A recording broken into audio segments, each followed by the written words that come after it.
హైకోర్టులో మొన్న single judge గారు ఇక్కడి నుంచి ఆఫీసులు విశాఖపట్నం షిఫ్ట్ చేయాలి, సుమారు 6 లక్షల చదరపు అడుగులు అమరావతిలో సెక్రటేరియట్ ఉంటే మరి అక్కడ టెంపరీగా పర్యవేక్షించాలి అనే వంకతో ముఖ్యమంత్రి వెళ్ళినప్పుడైనా ఏదో చిన్న అకామిడేషన్ ఉండాలి కదా అనే వంకతో కేవలం 500 కోట్లతో ఒక చిన్న గుడిసె లాంటి భవనం అక్కడ నిర్మించుకుంటే ఏడుస్తున్నారు మీరు అని అన్నారు. సరే, వాళ్ళు ఏడ్చారు అన్నా పేరా అన్నది పక్కన పెడితే ఆయన ఒక చిన్న ఇల్లు కట్టుకున్నారు అక్కడ 500 కోట్లతో కేవలం. అలాగే మరొక 7 లక్షల ఎస్ఎఫ్టీ మిలీనియం టవర్స్తో పాటు ఇంకేదో హాస్పిటల్ బిల్డింగ్తో పాటు ఇంకొన్ని అద్దెకి తీసుకునే వాటితో కలిపి కేవలం ఒక 7 లక్షల చదరపు అడుగుల స్థలాన్ని మేము అక్కడ తీసుకుని ఒక చిన్న ఇల్లు కట్టుకుని వెనుకబడిన విశాఖ అభివృద్ధి కోసం మేము అక్కడికి వెళ్ళి పర్యవేక్షించాలి, ఆ వెనుకబడిన విశాఖని అభివృద్ధి చేయాలి అని మేము కంకణం కట్టుకుంటే మరి వీరు ఇలా అడ్డు వస్తున్నారు మీరు అడ్డని చెప్పి మరి గతంలో సింగిల్ జడ్జి దగ్గర చెప్పినప్పుడు మరి ఉన్న మురళీధర్ గారు స్పష్టంగా వీళ్ళు దుకాణం సర్దేసి ఎంతోమంది మాట్లాడారు, ఇక్కడి నుంచి అసలు సెక్రటేరియట్ ఎత్తేయడానికే చూస్తున్నారు, ఇక్కడ ఉన్నదే అమరావతిలో ఉన్నదే 6 లక్షలు అయితే వీళ్ళు 7 లక్షలు అంటున్నారు.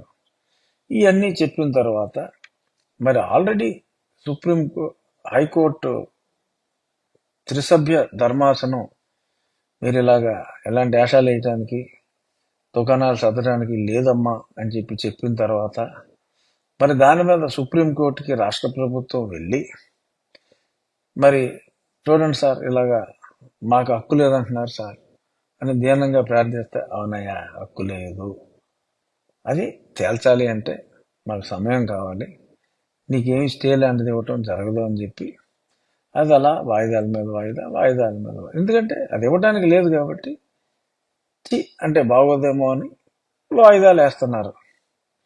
ఈలోపు ఇదిగో ఈ తొంటర ఆలోచన వచ్చింది, ఏ పనికి మనోడు ఇచ్చాడో ఏదో పర్యవేక్షిస్తామని చెప్పి దుకాణం సర్దేసి వెళ్ళిపోదాం సార్ సరదాగా అని చెప్పటం, దానికి ఇన్ని వంకలు పెట్టి ఏ పర్మిషన్ లేకుండా బిల్డింగులు కట్టేశారు.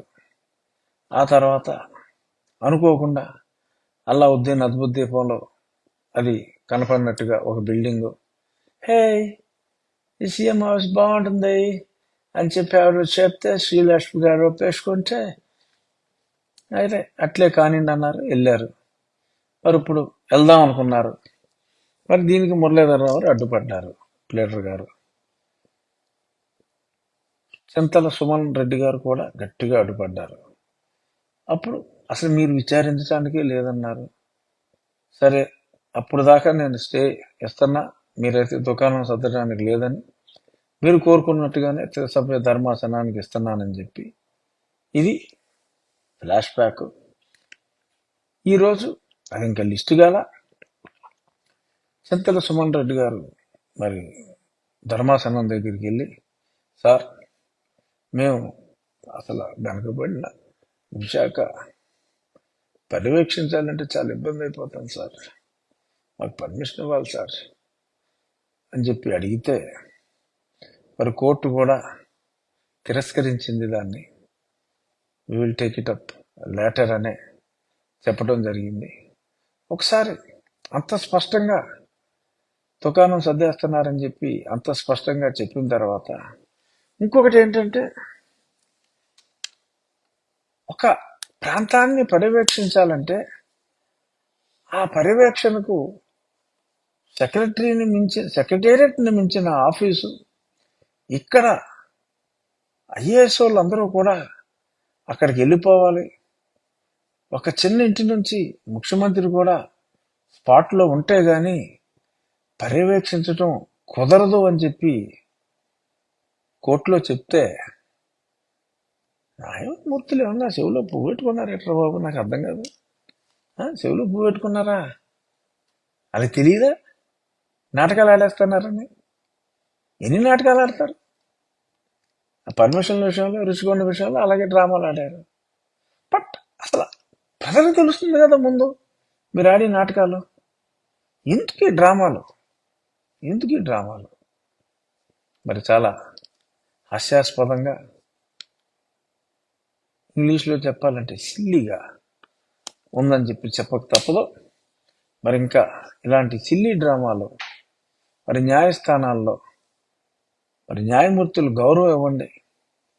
మీరు పర్యవేక్షణ కోసం 7 లక్షల ఎస్ఎఫ్టీలోకి వెళ్ళి పర్యవేక్షించాలి అని చెప్పి అంటే కనీసం హైకోర్టుకి మినిమం ఇన్ఫ్రాస్ట్రక్చర్ కూడా ఇవ్వకుండా, వాళ్ళు ఎప్పటి నుంచో కుర్రో మొర్రోను ఒత్తుకుంటున్నా ఇవ్వకుండా మీరు అర్జెంటుగా విశాఖపట్నంలో ఒక 7 లక్షల ఎస్ఎఫ్టీలో ఏం అభివృద్ధి చేయాలి? అభివృద్ధి చెందిన విశాఖలో ఇంకో పోర్టు కడతావా? ఇంకో ఎయిర్పోర్ట్ కడతావా? ఏటి కడతావా?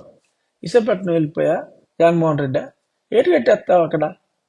భోగాపురం వస్తుంది కదా, ఆల్రెడీ పోర్ట్ ఉంది కదా, స్టీల్ ప్లాంట్ ఉంది కదా, ఇంకేటి కట్టేస్తావు ఏంటి అక్కడ? అరకు వ్యాలీలో బోల్డ్ అభివృద్ధి చేసినారు కదా ఏంటి అరకు రీజియన్లో. ఆ కొత్తపల్లి గీత గారు ఉన్నప్పుడే బోల్డ్ అంతా 5,000 కోట్లు ఖర్చు పెట్టారు కదా, వాళ్ళు యూనివర్సిటీ ఇచ్చారు కదా, మరి ఏటి చేస్తావు నువ్వు వాటికి వెళ్ళే అని జనం అంటున్నారు. మరి నాకు నిజం అనిపించింది, పెద్దగా చేయటానికి ఏమీ లేదు. పైగా వీళ్ళందరూ వెళ్ళిపోయి అక్కడికి వెళ్తాయి. మరి ఇక్కడ కోస్తాంధ్రుల పరిస్థితి, సీమవారి పరిస్థితి ఏమిటి? మరి సీమను చూసుకోవాలంటే మళ్ళీ అక్కడ కూడా ఇంకో 6 లక్షల సేఫ్టీ కావాలా? So minimum common sense points ఇవి.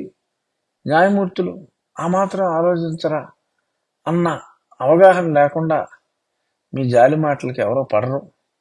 ఉన్న మురళీధర్ గారు ఉన్నారు, మరి ఆర్గ్యూ చేస్తారు. I don't think they will get any relief. ఇంకెంత ఒక 2 నెలల్లో ఓపిక పట్టండి జగన్మోహన్ రెడ్డి గారు.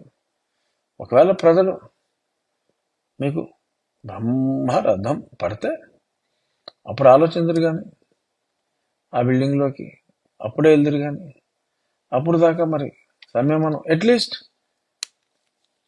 చీఫ్ జస్టిస్ గారు టేకప్ చేసేదాకా సంయమనం పాటించండి. అలాగే ఆ జీవోల విషయంలో కూడా నిన్న ఇచ్చారు ఆ లెంపకాయ. ఎన్నిసార్లు చెప్పాలరా బాబు, అసలు జీవోలు పెట్టండి రా అంటే అసలు ఏంటి మీకు ప్రాబ్లము? కొన్ని చాలా సీరియస్ ఉంటాయి సార్, కొన్ని చాలా సిల్లీ ఉంటాయి సార్. సీరియస్లు పెట్టలేము సార్, సిల్లీ కూడా పెట్టలేము సార్. ఏంటంటే కొన్ని పెట్రోల్ బిల్లు అల్లు ఇల్లు ఉంటాయి సార్. నీకేం పోయింది, పెట్టు. సిల్లీ అయితే చూసి కూడా చూడ్డు. ప్రభుత్వం it's your bloody duty. Silly పెట్టరట, సీరియస్ పెట్టరట. అయితే సిల్లీ లేకపోతే సీరియస్ అసలు ఒకటి పెట్టి మళ్ళీ 18 పెట్టారట. మరి 2 నుంచి 17 ఏమైపోయినాయి అని అడిగారు న్యాయస్థానం. ఇంకెన్నైనా మన పెద్ద మీద వాన కురిసినట్టే తుడుసుకుపోవటం తప్ప మరి సరి చేసుకునే అవకాశం కనపడతల్లా. సరే, ఇక ఈరోజు ఆఖరి అంశం. మరి నిన్న కాంగ్రెస్ పార్టీ